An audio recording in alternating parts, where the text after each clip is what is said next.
c'est ça? Mais vous savez, je vous rappelle que le maréchal Mobutu avait aussi subi les mêmes pressions, les mêmes types de pressions à la fin de son mandat. Il ne voulait pas quitter le pouvoir lui non plus. Et donc, céder aux pressions, oui, je crois que c'est une évolution tout à fait naturelle lorsque, évidemment, on est au pouvoir, mais qu'on ne remplit pas son rôle lorsqu'on est au pouvoir et que, il y a énormément de manquements. Mais il y a plus grave encore, c'est-à-dire la défection de tous ces chefs d'État qui ont cru en lui, qui ont voulu lui donner une chance, qui ont voulu lui faire confiance, mais qui se sont rendus compte que finalement, ils ont été floués. Et donc, il y a une perte de confiance généralisée pour Félix Tshisekedi, mais également, il y a aussi un ras-le-bol, excusez-moi l'expression.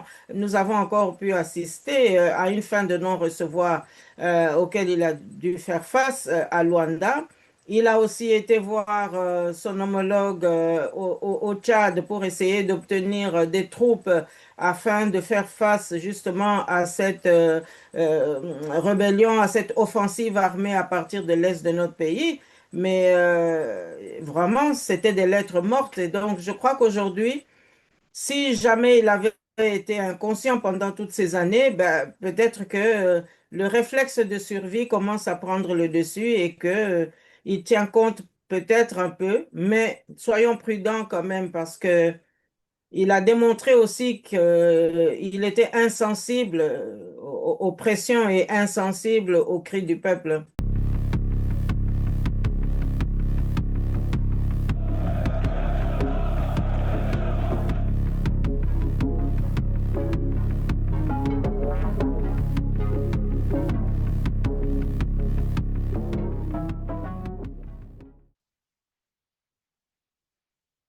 Bonjour Madame Justine Poyo Kassavoubou. Oui, bonjour, Monsieur Perrin. Merci Madame. Je rappelle à ceux qui vous découvrent aujourd'hui sur R7 que vous êtes la fille de Joseph Kassavoubou, premier président de la République démocratique du Congo, diplômé en sciences sociales de l'Université catholique de Louvain, ancienne ministre de la fonction publique sous Laurent Désiré Kabila, ancienne ambassadrice de la République démocratique du Congo à Bruxelles, ancienne candidate à l'élection présidentielle de juillet 2006, ancienne haut-commissaire pour les réfugiés des Nations Unies à Genève, ancienne porte-parole de l'UDPS en Belgique. Vous êtes aussi auteur prolifique. En tout cas, merci de nous rejoindre sur R7 pour tenter de décrypter la récente décision du président Félix Tshisekedi d'ouvrir la voie au dialogue national que je vous propose d'abord de suivre en reportage signé TV5. À 2000 km de Kinshasa, à Bukavu, ville aux mains de l'AFCM 23 depuis bientôt 2 ans, l'annonce fait déjà grand bruit. Certains saluent l'ouverture d'un dialogue, d'autres y voient une manœuvre, l'annonce tombant à la veille d'une manifestation de l'opposition. Mais tous s'accordent sur une chose, l'espoir d'un retour à la paix. Nous voulons savoir où va se tenir ce dialogue. Est-ce que le président va venir ici, ou les M23 vont aller là-bas? Nous voulons en savoir plus, car nous avons besoin de la paix maintenant. Si le dialogue se tient, nous serons vraiment heureux. Il n'y aura plus la guerre, plus de tueries. Les banques rouvriront, l'argent circulera de nouveau. Farouche défenseur du dialogue inclusif, l'archevêque de Kinshasa a appelé à l'unité nationale. C'est à nous tous, ceux qui sont au pouvoir, tout comme ceux qui sont dans l'opposition, de s'inscrire dans cette dynamique pour que cette initiative puisse aller de l'avant. Ce dialogue attendu doit désormais entrer dans sa phase de préparation. La présidence devra le convoquer par ordonnance afin d'en désigner les facilitateurs et d'en fixer le mandat, le calendrier et le cadre. Mais dans la capitale, la méthode divise déjà, où le porte-parole du gouvernement défend une ouverture sous condition. L'inclusivité, c'est un objectif qu'on doit construire. Les Congolais vont nous regarder lorsque ces dialogues devra se faire. Les Congolais ne vont pas regarder et applaudir, par exemple, nos compatriotes qui sont complices de ce qui nous tue.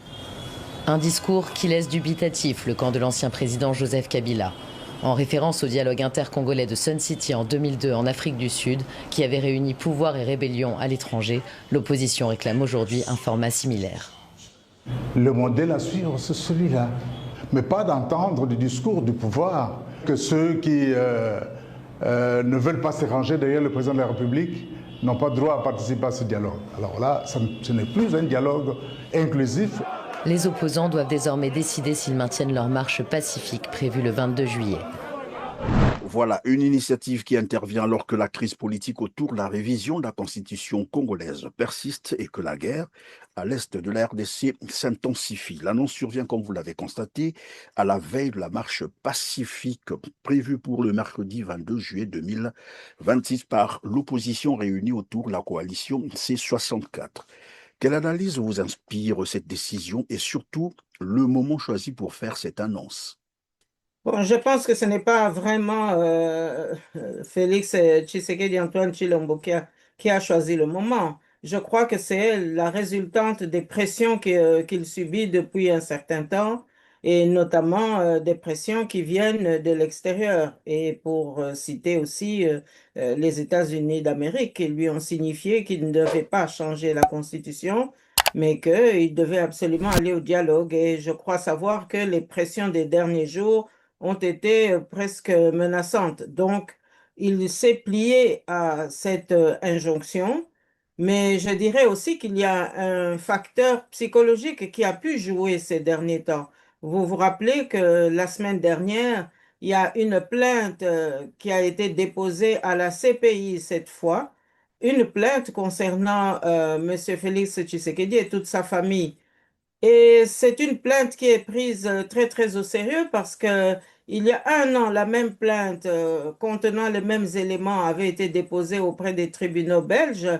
Mais comme vous le savez, pour Félix Tshisekedi, il semblait beaucoup plus, disons, balayer un peu d'un revers de la main la plainte déposée en Belgique parce qu'il se sentait protégé par les socialistes belges et même par certains autres partis politiques en Belgique. Alors qu'aujourd'hui, une plainte ait franchi le cap pour arriver à la CPI, plainte déclarée recevable, je pense que là, il a dû aussi entendre quelques pressions des siens pour que désormais son attitude puisse un tout petit peu tenir compte de l'ambiance qui règne dans l'ensemble de notre pays. Et donc, oui, aujourd'hui, il dit qu'il veut faire un dialogue, mais nous devons aussi rester prudents parce que ce n'est pas la première fois que nous assistons à un revirement de cette nature. Donc, les jours qui viennent vont nous éclairer. Oui, madame, tout à l'heure, vous parliez de la plainte à la CPI, mais généralement, beaucoup des responsables, j'allais dire, des présidents, premiers ministres, pour contourner la justice, demeurent au pouvoir par tous les moyens. Et là, comment cette pression peut faire que Félix Tshisekedi puisse céder, c'est ça, au point de quitter le pouvoir d'ici là? C'est ça? Mais vous savez, je vous rappelle que le maréchal Mobutu avait aussi subi les mêmes pressions, le même type de pression à la fin de son mandat. Il ne voulait pas quitter le pouvoir lui non plus. Et donc, céder aux pressions, oui, je crois que c'est une évolution tout à fait naturelle lorsque, évidemment, on est au pouvoir, mais qu'on ne remplit pas son rôle lorsqu'on est au pouvoir et il y a énormément de manquements. Mais il y a plus grave encore, c'est-à-dire la défection de tous ces chefs d'État qui ont cru en lui, qui ont voulu lui donner une chance, qui ont voulu lui faire confiance, mais qui se sont rendus compte que finalement, ils ont été floués. Et donc, il y a une perte de confiance généralisée pour Félix Tshisekedi, mais également, il y a aussi un ras-le-bol, excusez-moi l'expression. Nous avons encore pu assister à une fin de non-recevoir auquel il a dû faire face à Luanda. Il a aussi été voir son homologue au Tchad pour essayer d'obtenir des troupes afin de faire face justement à cette rébellion, à cette offensive armée à partir de l'est de notre pays. Mais vraiment, c'était des lettres mortes. Et donc, je crois qu'aujourd'hui, si jamais il avait été inconscient pendant toutes ces années, ben, peut-être que le réflexe de survie commence à prendre le dessus et que il tient compte peut-être un peu, mais soyons prudents quand même parce que Il a démontré aussi qu'il était insensible aux pressions et insensible aux cris du peuple. Ou est-ce qu'on en sait un peu plus sur les sujets ou les points qui seront mis sur la table de ce dialogue national ou que souhaiterez-vous finalement comme sujet qui soit traité au cours de ce dialogue?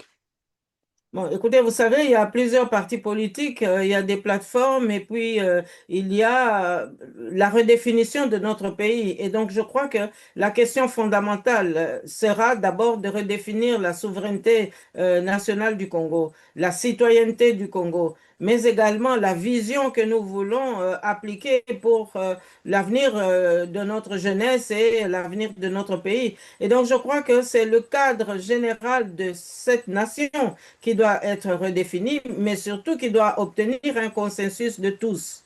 Alors moi, je crois que oui, nous, on a un cahier de charges absolument important. En tant que présidente de la diaspora, nous avons notre objectif, c'est-à-dire présenter à la nation les exigences de ce pays pour que nous puissions recouvrer d'abord notre dignité, mais aussi le rôle que le Congo est appelé à jouer dans le concert des nations.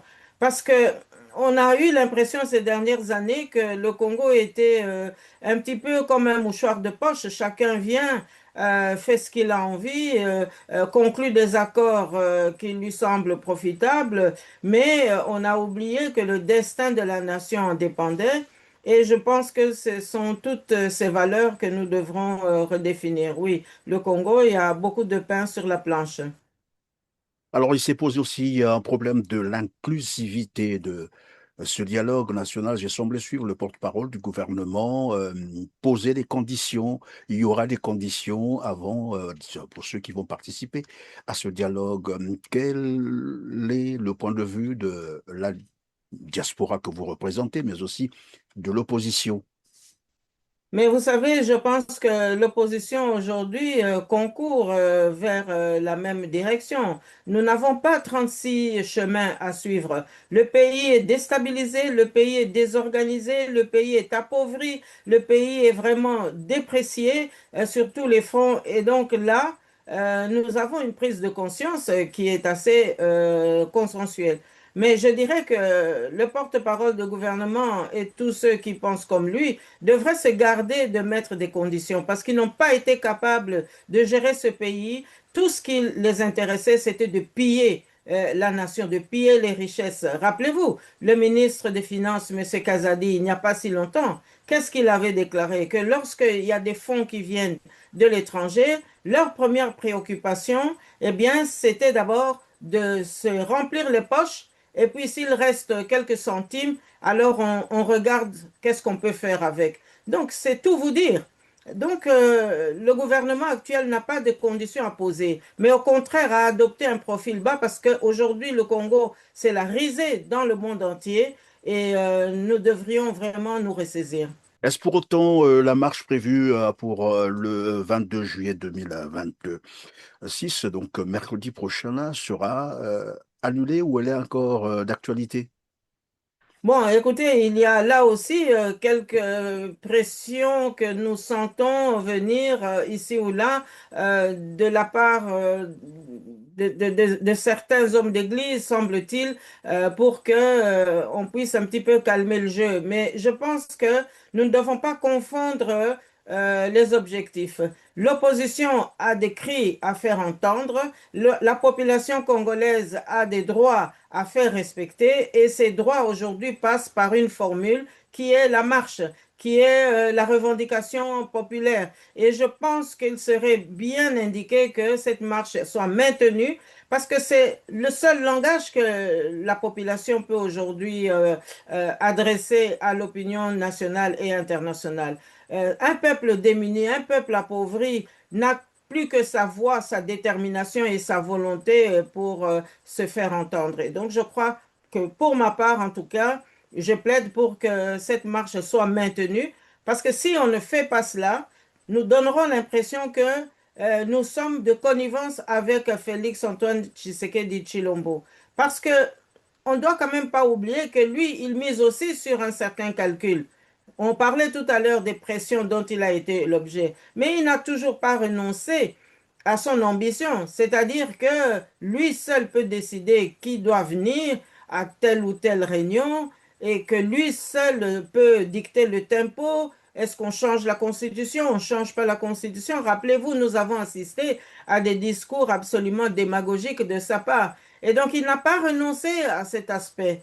Et nous devons alors absolument être prudents. Je crois que la marche doit garder la spécificité de l'opposition et surtout exprimer les aspirations de notre peuple. Mais au-delà de tout, Madame Justine Poyo-Kassavou, est-ce qu'on peut tout de même y voir, bien sûr, dans cette décision, la volonté d'apaiser tout de même la crise politique et certainement aussi pour trouver une solution, pourquoi pas durable, à la crise sécuritaire à l'est de la RDC?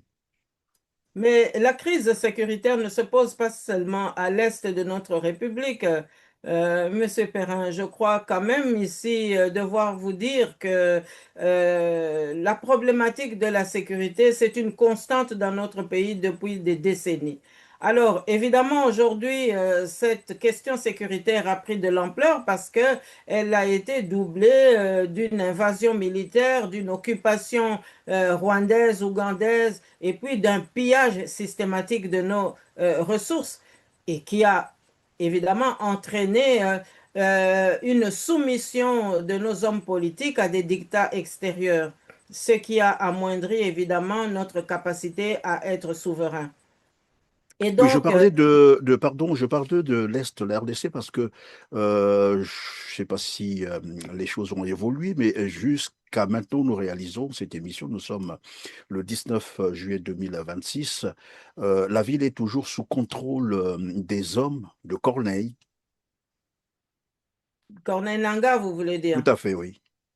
Oui, mais écoutez, je crois que là encore, nous avons un élément supplémentaire qui démontre toute la complexité de l'implosion que notre pays a risqué de connaître ou même de consolider à cause des manquements de la gouvernance de notre pays. Oui, la ville est sous contrôle de M. Corneille Nangaa, mais vous savez, en fait, l'échiquier qui est là devant nous, c'est un échiquier qui émane des fausses élections de 2018, fin 2018, hein, et de la prise de pouvoir en 2019 par Félix Antoine Tshilombo Tshisekedi. Bon, il y a eu quand même ce que moi je peux aussi appeler, en d'autres termes, un coup d'État, c'est-à-dire un entendement entre la commission électorale indépendante, soi-disant, Joseph Kabila et Félix Tshisekedi, y compris M. Paul Kagame, qui lui était le patron de toute cette architecture. Alors, lorsque M. Nanga contrôle une partie de la ville ou un grand nombre de régions à l'est de notre République, mais je pense que là, il est dans une dimension de dialogue avec à la fois Félix Tshisekedi Tshilombo et ceux qui ont bien voulu le rejoindre. Et donc, on n'a même pas encore vidé, si vous voulez, contentieux, ce que moi j'appelle comme tel, entre les protagonistes de l'élection de 2018. Aujourd'hui, nous avons en plus de cela les conséquences de l'élection de 2019 où il y a eu un autre président de la commission électorale, mais qui a poursuivi les mêmes objectifs qui étaient accrédités par le Rwanda. Et donc aujourd'hui, en fait, la question essentielle, c'est de savoir où se situe maintenant Paul Kagame, parce que lui aussi, il subit des pressions. Et nous croyons savoir que les pressions auxquelles il doit faire face aujourd'hui n'ont plus rien à voir avec les enfantillages dont il pouvait se déjouer il y a 15-20 ans. Et donc, il faudrait savoir aujourd'hui quel est vraiment le rôle que lui s'attribue dans cette évolution que nous voudrions pacifique en République démocratique du Congo. Parce qu'il ne faut quand même pas oublier que le coup d'État de 2018, eh bien, c'était quand même une acceptation, une accréditation de la communauté internationale aussi.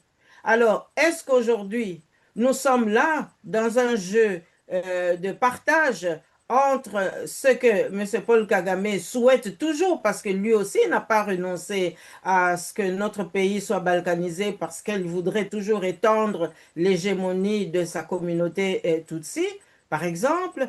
Alors, vous voyez que nous avons en fait un vivier où il y a vraiment de la matière, mais également où les questions sécuritaires se posent parfois contradictoirement.